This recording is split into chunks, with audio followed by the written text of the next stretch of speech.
So, yesterday I spent some time, my kids are sleeping. I can hear them inhaling and exhaling. Yesterday I spent some time online trying to see if I can qualify for something else other than a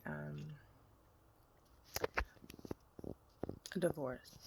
If I could qualify for an annulment or a um, void of marriage and see what the definition is and what it pertains to. And I was looking up and seeing how it means that you would not be able to even identify yourself as married before, because you're acknowledging that this form is saying that you were married under false pretense, under duress, under harassment, under fraudulent means for a void of marriage, and then annulment. You're not recognizing that you were married at all. And so I printed out the forms, filled them out, and I actually had a meeting with a member of my community group, which is a bunch of women that are brought together by the church who are members of the church and who serve in the church and are brought together by similar means.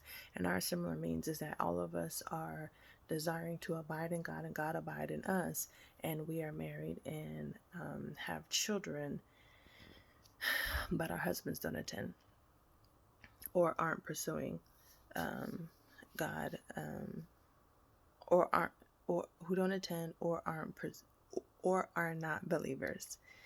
So we relate to all of those in some degree. And so one of the members that I have been talking to about my situation for since I met her, which is about 2 years ago,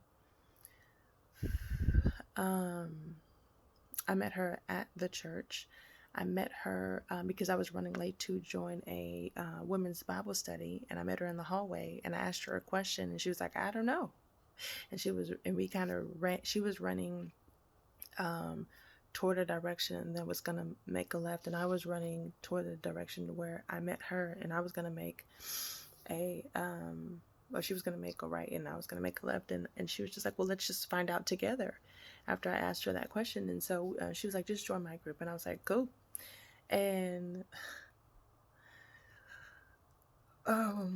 after that particular women's meeting, for whatever reason, I began to chat with her about something. Maybe not that particular moment, that particular day, but it was one of the Bible studies that I began to share with her. I get hit sometimes. I get verbally abused. We get into physical altercations, and it's been happening since I've been married. She was like, "Oh my!" And her reaction was what I expected. What I didn't expect, but what I wanted. So I didn't expect her to be concerned, but she was not only concerned, but she felt like the church that we both attend should do something. And I was like, okay. And I did nothing about trying to see if the church could do something. And so that particular woman, I met in her house. She actually asked me to join a community group that she was already a part of that had dwindled down to one member. And she had asked one other lady to join. And then I was the second person to join. She was a part of a community group, and for whatever reason, other members went to other groups. And now I was the third member of this group, and two more women have joined. And so yesterday I actually met with her and a shepherd to our group that we've been assigned a shepherd now that we are have members of our group and have decided we're going to keep the members of our group. Now we have a shepherd. So now the shepherd and the original friend that I met that is a part of this community group decided to have a discussion about all that I've shared with her and rehearse what exactly do I want moving forward with the church, because now this church that we all three attend has actually declared that no member will go hungry, homeless, or without clothing as long as they're a member.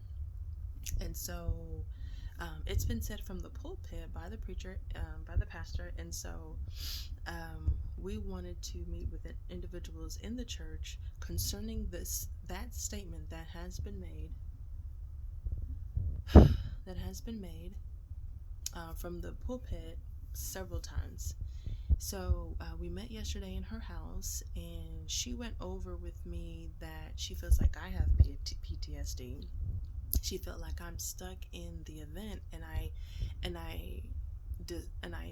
talk about separate, isolated events concerning my marriage, and I begin to shake, and I get so caught up in the details that I may delay sharing what I actually want and what I actually need at this moment to get me out of the situation that I'm experiencing. And so she asked if she could be an advocate, and I said, I've already feel like you are. So,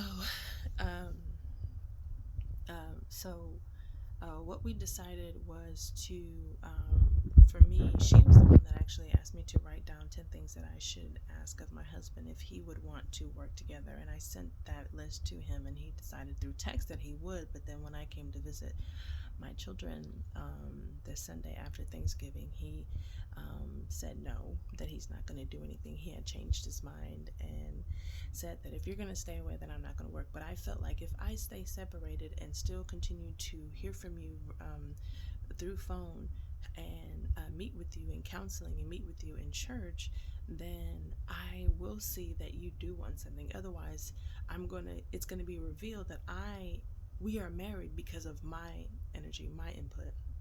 So after yesterday, I actually spoke to one of my aunts who called me back over the phone, and she felt sorry for the whole situation and said that she may want to actually talk to my husband on the phone, and asked if I could do that. And I didn't know if I was going to get him angry to where after he finished talking to her, he'll be calm on the phone, but then he'll be angry with me after that.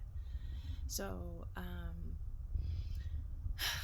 I was prepared to talk today to Watermark Church at 10 o'clock this morning, as well as have an interview, one of the first interviews, which I was excited about, because I have been looking for work, and my husband decided that I should not be looking for work that it eats up at the time where my kids should be with me. So he said, if you're going to look for work, make it to where it's at the times where the kids are at school. But this entire week, he's obviously been taking my kids somewhere else, and that's why my son told me, which is interesting because my son told me that my husband is taking him to somewhere else, and there's 2 bigger kids there that bully him. So I know that that's a lie, it's a lie that he doesn't want his kids somewhere else, and that he doesn't want someone else taking care of them, because he was quick to do that while I was gone, quick to not ask me where I was going, where I was sleeping, where I was for 2 weeks. So I also know that I've had cousins text me and ask how I'm doing, but I've also tried to give them very little, and I'm thankful that they're texting back, but also remember that I'm not going to rely on the church for whatever. I don't know what they're going to provide. I don't know what they're not going to provide. I don't know if they're going to just say, you know what, we're praying for you.